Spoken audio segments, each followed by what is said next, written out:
안녕하세요. 세브란스 병원 내분비내과 홍남기입니다. 골다공증은 뼈의 양과 강도가 줄어들어서 작은 충격에도 뼈가 쉽게 부러지는 상태를 의미합니다. 대개는 증상이 없기 때문에 골절이 발생한 이후에 알게 되는 경우들이 많고요. 골다공증이 생기는 이유는 뼈는 일생 동안 생성과 소멸을 반복하면서 새로운 뼈들을 계속해서 뼈의 건강을 유지해 나가려고 하는데 50세 이후 폐경 이후에 여성 호르몬이 줄어들면서 골소실 속도가 올라가는 경우를 이제 폐경 후 골다공증이라고 저희가 생각하고 있고, 나이가 많이 드신 이제 고령의 분들에서는 뼈의 양 자체도 줄면서 골 강도가 감소하고, 그럴 때 작은 충격에도 부러질 수 있기 때문에 그 두 가지 이유, 고령과 폐경 후가 가장 중요한 원인이라고 생각이 됩니다. 앞서 말씀드렸듯이 폐경 후 여성과 고령의 남성의 여성, 그 두 가지가 저희가 소위 말하는 1차성 골다공증으로서, 실제로 그런 골다공증의 비율은 폐경 후 여성의 10명 중에 3명 정도, 남성은 10명 중에 1명 정도가 50세 이상에서 골다공증이 있다고 알려져 있어서 생각보다 꽤 많은 비중을 차지하고 있습니다. 그 외에 한 두 가지 정도 저희가 조금 더 꼽아보자면, 우선 첫 번째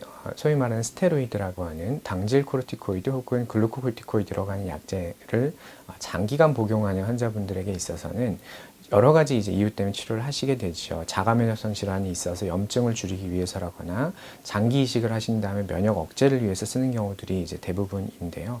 그런 경우에는 물론 약제의 치료 목적을 달성하기 위해서 반드시 필요한 약제는 맞습니다. 그렇지만 사용함에 있어서 시간이 길어질수록 약제 복용 기간과 양이 늘어날수록 뼈에 있어서는 조금 불리하다, 그렇게 알려져 있기 때문에 약제를 투약하고 초반에는 골소실이 좀 빨라지고 나중에 1년이 넘어가고 2년이 넘어가고 계속해서 쓸수록 뼈가 새롭게 생성되는 힘이 좀 떨어진다. 두 번째로는 유방암하고 이제 전립선암 같이 우리 몸에 여성 호르몬, 남성 호르몬, 이런 호르몬들을 원료로 해서 조금 더 잘하려고 하는 그런 암들이 있습니다. 그런 경우에는 우리가 모든 분들에게서 그런 치료하는 건 아니지만, 조직에서 확인이 됐을 경우는 호르몬을 억제하는 그런 치료들을 좀 하게 되는데요.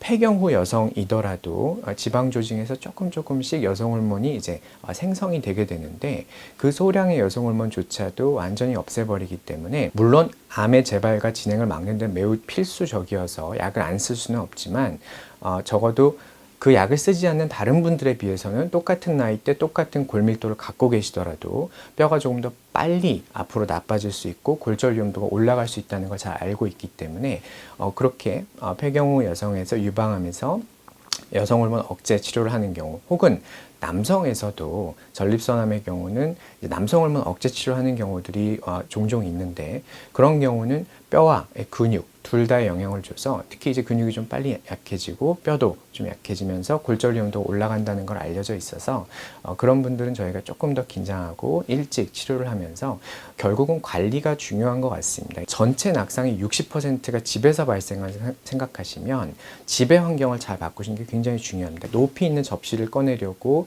이 발 디딤대 위에 올라가서 접시를 꺼내시다가 뒤로 넘어지신 경우에 물건들을 가능한 손이 닿는 쪽으로 내려놓는다거나, 화장실에는 매트를 좀 깔아서 미끄러지지 않도록 이 고무 매트를 까는 게 또 중요할 수 있을 것 같고, 밤에는 미등을 켜두시고 화장실을 가실 때 항상 주변을 살피고 가실 수 있도록, 이런 것들의 몇 가지 변화, 사소하지만 굉장히 중요한 변화들이 가능할 거라고 생각합니다. 마지막으로는 앞서 말씀드린 그런 위험 요인들이 있다면 골밀도 검사를 받아보시는 것이 증상을 골절이 되기 전에 미리 골다공증을 좀 진단하고 치료하는 게 굉장히 중요할 수 있을 것 같습니다. 골다공증은 관리하는 질환이고 완치라든가 완벽하게 뿌리 뽑는 그런 개념은 아니기 때문에 부러지지 않도록 저희가 모든 생활 습관과 영양과 운동, 이런 면에서 주의를 같이 기울이면서 필요하다면 약물 치료와 또 적절한 어떤 개입으로써 골절되지 않으시도록 저희가 만전의 준비를 다하는 그런 것들이 저희 의료진의 역할이라고 할 수 있겠습니다.